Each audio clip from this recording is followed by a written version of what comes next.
Hi mga B, day 39 of posting vlog as medyo college student. Ang dami nangyari and Saturday talaga pamatay. Hello, good morning sa inyo mga B. Time checks, it's 6:30 and my class is 7:30. Wala pa rin ako nasasakyan, sobrang linis ng daan. And sana hindi ako malit. Ang aga ko talagang bumaba. Tapos yun nga, hindi ako makapag-vlog masyado kapag Saturday and Sunday kasi pahinga natin siya. Diba? Magagalit na naman ito sa Meta.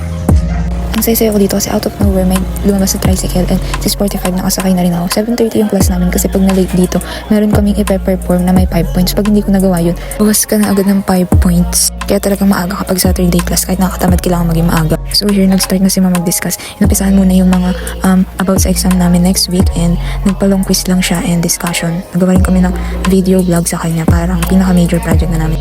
Ayan, tingnan nyo na naman, bumabaha na naman ng kamantikaan. Kailangan ko talaga makinig ng malala dito sa subject na to kasi nahihirapan ako at ang hirap din naman magpa-quiz kasi puro situational na walang specific na sagot sa PPT na binibigay niya. Dito tapos na kaming mag-quiz and checking na lang at grabe, ang lala naman ang score ko. Pasang-awa na naman tayo dito sa subject na to. And dito nag-a-announce ng mga nakakuha ng highest score at itong dalawang taong nakakuha ng 29/30 sila ang nakaget ng high score. Sana all. After namin mag-long quiz, so discussion agad, may pinamanood lang si ma'am na video sa amin about dun sa last topic namin and ginawa rin na namin yung major final output namin sa kanya after nitong video na pinanood namin. And dito inabutan ako ng gutom dahil 5 AM pa yung class kain ko and 10 AM pass na. Dito konting reminder lang si ma'am about sa mga gagawin naming video and final talk niya before class dismiss. Disappointed ang mukha ni ate dyan and every Saturday class talaga hirap ako dahil 2 subjects na to ang naiinis ako. Here we're heading na sa canteen to do our video. Pwede ko na siya sinama dito sa vlog ko kasi itong phone yung ginamit. After namin mag-video and na-send, kumain na lang muna kami dito sa canteen and ako kasi nagugutom na rin ako. Dito na rin kami tumambay sa canteen ng mga friends ko and kumain kasi 10:30 pa yung last subject namin and 1 PM pa yung start ng last class. Ayan, magchismisan muna dahil hindi kompleto ang araw kapag walang mga chismisan at pinagchichismisan. Charot.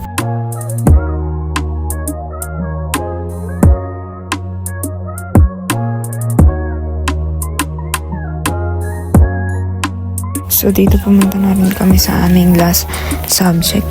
Kabilang building to, ibang room. Classmate ko yung may hawak ng cup. So yun, sama tayo, may quiz kami. Wala naman tinuturo. Sa comment section na lang.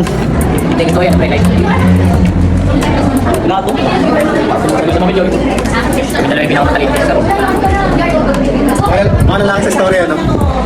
Mag-quiz din pala kami dito sa comp na to. Hindi ko maintindihan is marketing yung course ko and nagkakaroon kami dito ng coding na wala naman akong background about sa IT. Nahirapan ako dyan. After ng quiz namin dyan, na written quiz, na practical quiz din kami dito sa laboratory and nag-coding kami.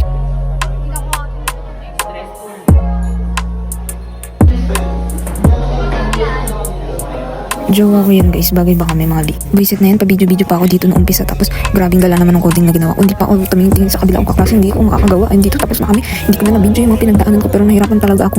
Dating ko sa room, malis na yung iba and yung iba naman sa batch 2 napunta na doon sa Comlab.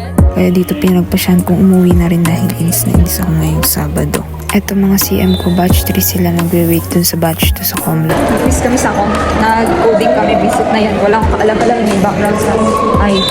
Ngayon, pauwi na kami, nag-quiz kami sa comp ng written and practical sa lab. Pauwi na ako. Nakainis, parang ngayon lang ako madadisappoint sa grade ko ngayong college. Second sem ngayong first year. Sumakay na ka ng jeep dito para makalayas at makauwi na.